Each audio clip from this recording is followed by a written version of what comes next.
Assalamualaikum warahmatullahi wabarakatuh. Perkenalkan, nama saya Muhammad Rusdani Firdaus, NIM 3619033, dan teman saya Arini Minataka, NIM 3619032. Di sini saya akan sedikit menjelaskan tentang pemikiran Ibnu Bajjah. Yang pertama adalah biografi Ibnu Bajjah, bahwa nama asli beliau adalah Abu Bakar Muhammad Ibnu As-Sayyid, yang terkenal dengan Ibnu Bajjah. Orang-orang di Eropa pada abad-abad pertengahan menemani Ibnu Bajjah dengan Afam Baj. Ibnu Bajjah dilahirkan di Zaragoza pada abad ke-19 Masehi.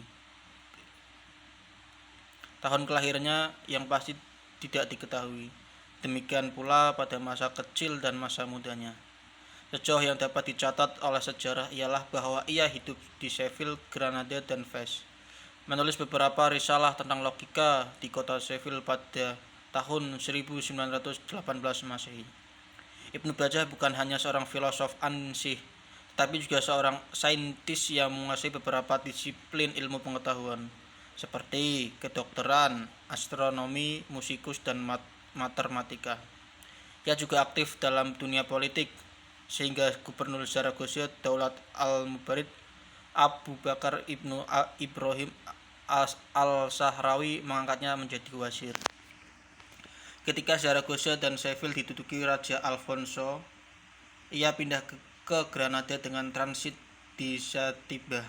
Ia dipanjarkan dengan tuduhan membuat bid'ah, tapi segera dibebaskan. Setelah ia bebas, ia pergi ke Fez, memasuki istana Gubernur Ibnu Tasyin, dan menjadi pejabat tinggi berkat kemampuan dan pengetahuannya. Dia memegang jabatan tinggi itu selama 20 tahun.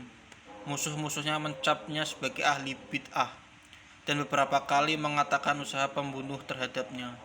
Semua usaha itu gagal dan baru berhasil dilakukan oleh seorang dokter termasyhur, Abul Ala bin Zur, dengan racun. Ia meninggal dunia di Fez pada tahun 1138 Masehi, ketika usianya belum lagi tua. Selanjutnya akan disampaikan oleh Mbak Arini Minataka. Silakan Mbak Arini. Pemikiran etika atau akhlak menurut Ibnu Bajjah. Bagian pertama ialah perbuatan yang timbul dari motif naluri dan hal-hal lain yang berhubungan dengannya, baik dekat atau jauh.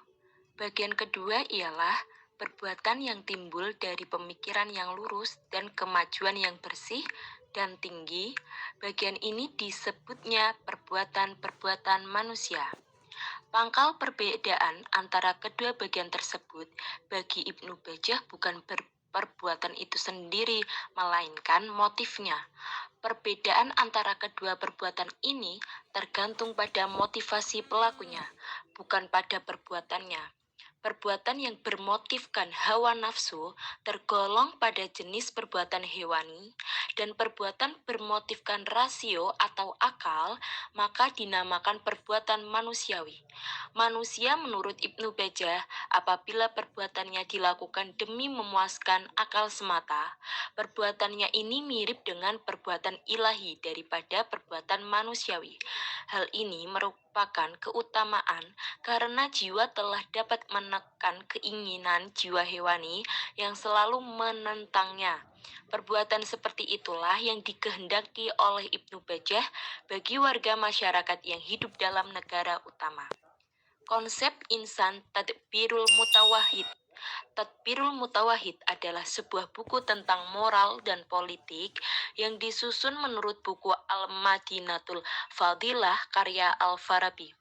Kesimpulan pendapat Ibnu Bajjah dapat dilihat dari judul buku itu sendiri.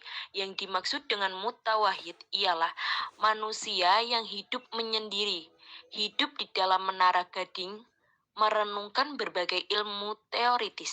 Dengan cara begitu, ia dapat berhubungan dengan al-aqlul fa'al, Memang benar bahwa tabiat manusia sebagai makhluk yang beradab menurut kodratnya. Akan tetapi, Ibnu Bajah berpendapat bahwa hidup memencilkan diri sendiri hakikatnya lebih baik. Ibnu Bajah tentang ini erat kaitannya dengan politik dan akhlak. Dalam menjelaskan manusia penyendiri ini, Ibnu Bajah terlebih dahulu memaparkan pengertian tadbirul al-mutawahid. Lafal tadbir ialah mengatur perbuatan-perbuatan untuk mencapai tujuan yang diinginkan. Dengan demikian, jika tadbirul dimaksud dengan pengaturan yang baik untuk mencapai tujuan tertentu, maka tadbir tentu hanya khusus untuk manusia, sebab pengertian itu hanya dapat dilakukan dengan perantara akal, yang akal hanya terdapat pada manusia. Dan juga perbuatan manusia berdasarkan ikhtiar. Pengertian ini tercakup manusia yang memiliki akal dan Allah yang dalam filsafat disebut aqlu. Al-Mutawahid yang dimaksud Ibnu Bajah ialah seorang filosof atau beberapa orang filosof hidup menyendiri pada salah satu negara dari negara yang tidak sempurna seperti negara fasiqoh, jahilah, berubah dan lain-lainnya. Apabila tidak demikian, tidak mungkin baginya untuk mencapai kebahagiaan. Uziah atau penyendirian yang dikemukakan oleh Ibnu Bajah bukanlah menjauhi manusia, melainkan tetap juga berhubungan dengan masyarakat. Hanya saja ia harus selalu bisa menguasai dirinya serta hawa nafsunya dan tidak terbawa oleh arus keburukan-keburukan kehidupan masyarakat. Perlu dijelaskan bahwa manusia penyendiri atau uzlah yang dikemukakan Ibnu Bajah adalah uzlah aqliyah, berbeda dengan uzlah sufi yang dikemukakan oleh Al-Ghazali. Bahkan Ibnu Bajah mengkritik uzlah total Al-Ghazali yang ia katakan bertentangan dengan tabiat atau watak manusia sebagai makhluk sosial. Dilihat dari kritik ini dapat dipastikan bahwa Ibnu Bajah mengenal buku-buku Al-Ghazali yang berbicara tentang tasawuf. Demikian presentasi yang kami sampaikan. Sekian dari kami. Wassalamualaikum warahmatullahi wabarakatuh.